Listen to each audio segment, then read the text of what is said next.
Welcome to my YouTube channel. मेरे प्यारे बच्चों, मैं अपना इंट्रोडक्शन देना चाहता हूं। मैं उत्तम सिंह अभी प्रेजेंट में कोटा में जे एडवांस का फैकल्टी हूं। मैं पहले एलन में भी पढ़ा चुका हूं। इस साल ही मैंने एलन से हटा हूं।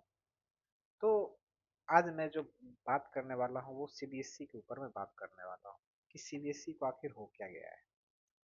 मैंने जितना भी सीबीएसई का चाहे 10th का पेपर एनालिसिस किया हो, चाहे 11th 12th का पेपर एनालिसिस किया हो, तो देख क्या रहा हूँ कि स्कूल के सिस्टम पे बात करते हैं कि स्कूल के सिस्टम में जिस तरह से सीबीएसई का पेपर है उस तरह का पेपर तो बिल्कुल भी नहीं पूछता है। बिल्कुल भी नहीं पूछता है पेपर। सीबीएसई जिस लेवल का पैटर्न पूछता है, अगर कोई भी बच्चे या कोई भी बच्चे के पेरेंट्स अगर मुझे ये आप चैट में लिखे कि क्या सीबीएसई का जैसा पेपर पूछा जाता है, क्या स्कूल में पढ़ाया जाता है, तो आप 99% का आंसर होगा। 99.9% का आंसर जो रहने वाला है वो रहेगा 90 नहीं सर, नहीं पढ़ा रहा है। ओके। मैंने अपने लाइफ में जीपीएस से तो बहुत सारा रिजल्ट मेरा आईआईटी में है। मैंने बहुत सारे बच्चों को पढ़ाया है। तो एक्चुअली में हो क्या रहा है, ठीक है, अगर आप पेपर हार्ड भी करते हैं तो ये पेपर ऐसा क्यों बना रहे हैं कि एक सेट को आप बिल्कुल इजी कर दे रहे हैं। जैसे 10th में मैथ में सेट ए का मैंने देखा, दिल्ली रीजन का बिल्कुल इजी क्वेश्चन था, बाकी बच्चों का हार्ड बना रहे हैं। ये तो अनफेयर है ना। अगर आप जब सेट बना रहे हैं तो इक्वल सेट दीजिए, क्या दिक्कत है सेट इक्वल देने पे, ठीक है ना। और सेट अगर आप टफ कर भी रहे हैं तो सभी सेट को टफ कीजिए। सभी बच्चों को लगेगा कि नहीं भाई मेरा भी सेट टफ आया है, उसका भी सेट टफ आया है। मतलब एक तरह से आप टफनेस का लेवल मैनेज कीजिए। ये नहीं कि किसी का पेपर इजी हो जाए, किसी का टफ हो जाए, कोई बच्चा पढ़ के भी डिप्रेशन में चला जाए। ये गलत है। सेकेंड चीज मैं यही कहना चाहता हूँ कि 12 में आप फिजिक्स का पेपर देखिए। फिजिक्स के पेपर में क्या है कि आप ऑब्जेक्टिव को जो दिए हैं, ऑब्जेक्टिव जो दिए हैं आप वो जेई मेंस लेवल का दे दिए हैं, ठीक है ना। जेई मेंस से भी अगर बोला जाए तो टफनेस लेवल है। अब जो बच्चा बायो में होगा, बायो वाला बच्चा उस लेवल का क्यों पढ़ाई करे। समझ रहे हैं ना, बायो का बच्चा उस लेवल का क्यों पढ़ाई करे। उसको तो थोड़ा सा टफनेस लेवल इसलिए बायो, बायो या तो चूज से लिया हो या मैथ के डर से लिया हो, तो उस लेवल का पेपर आपका नहीं होना चाहिए था। आप ऐसा पेपर डिजाइन करो जिसमें 60% क्वेश्चन सभी बच्चे इससे बनने लायक हो। 40% क्वेश्चन को आप ट्विस्ट करो ना। 40% क्वेश्चन को अगर आप ट्विस्ट करेगा तो जो अच्छा बच्चा होगा, कंसेप्चुअली स्ट्रांग बच्चा, वो बनाएगा। अब पूरा का पेपर अगर आप ऑब्जेक्टिव से स्टार्ट करते हो, ऑब्जेक्टिव देखने के बाद ही बच्चा डिप्रेशन में चला जाए तो क्या फायदा है।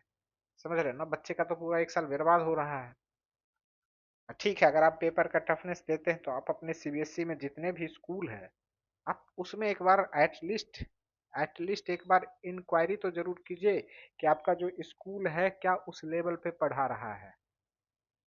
मैं दिल्ली रीजन का बात करता हूँ, मैं कोटा रीजन का बात करता हूँ। अगर आप स्कूल में जाइएगा, दिल्ली का टॉप स्कूल ले लीजिए, मैं बोलता हूँ टॉप स्कूल, डीपीएस ले लीजिए, ठीक है ना, के आर मंगलम ले लीजिए, ठीक है, एमएटी ले लीजिए, ठीक है ना। अगर आप 11th का कॉपी का कंटेंट देख लोगे, 12 का कंटेंट देख लोगे, अगर वहाँ के टीचर को आप एग्जाम में बैठा दोगे, मैं क्लियरली ओपन बोल रहा हूँ, अगर वहाँ का टीचर आपके सीबीएसई का जिस बार इस तरह का जो पेपर सेट हुआ, अगर उसमें से मैं बोल रहा हूँ कि 50% नंबर से ऊपर ले आए तो मैं पढ़ाना छोड़ दूंगा।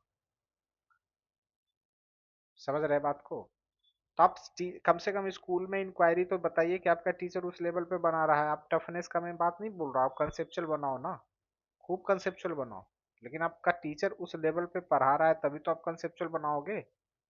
बच्चा को पढ़ाने वाला इंसान को खुद कंसेप्ट नहीं पता है और पेपर कंसेप्चुअल बताओगे तो इसमें बच्चा का क्या मिस्टेक है। समझ रहे हैं ना। तो आप बच्चे को टफनेस, मैं ये नहीं बोलता हूँ कि आप टफनेस दो, लेकिन जो रूट है आप पहले उसको स्ट्रॉन्ग करो। आपका रूट ही सड़ा हुआ है, ठीक है ना। आपका टीचर जो स्कूल में है, प्राइवेट स्कूल में, वो एक भी टीचर जिस तरह का पेपर पूछा है उसमें हमको नहीं लगता कि पास हो पाएगा। पास हो भी गया तो 50% से एबव तो बिल्कुल भी नहीं ला पाएगा। जो आप केस स्टडी पूछे हो, अगर बच्चा डायरेक्ट जाए टीचर के पास और वो केस स्टडी बना देना, वो टीचर, हमको नहीं लगता है कोई भी दिल्ली का टीचर या कोई भी अच्छे स्कूल का भी टीचर वो केस स्टडी को सामने में बच्चा का बना दे, नहीं बना पाएगा। ये 100% है। तो फिर इस तरह का पेपर क्यों पूछते हो। समझ रहे हो ना। थोड़ा सा अपने आप को, ये नहीं कि आप बहुत ज़्यादा एडवांस बन रहे हो। आईबी बोर्ड अगर एडवांस है उसमें टीचर का क्वालिटी है, लेकिन आप में टीचर का क्वालिटी जीरो है। बस अपने आप में आप रिसर्च करके कुछ किए जा रहे हो, कोई सेट हार्ड बना रहे हो, कोई सेट इजी बना रहे हो। ये बिल्कुल का बिल्कुल अनफेयर एग्जाम है मेरे अकॉर्डिंग से। पहले आप अपने टीचर के स्कूल के, प्राइवेट स्कूल के टीचर को सही करो, फिर एग्जाम के पैटर्न में पेपर का अच्छे से लेवल बनाओ, फिर टफनेस लेवल जो बढ़ाना है बढ़ाओ। मैं गलत नहीं बोलूँगा, लेकिन ये एग्जाम बिल्कुल का बिल्कुल गलत है। Thank you.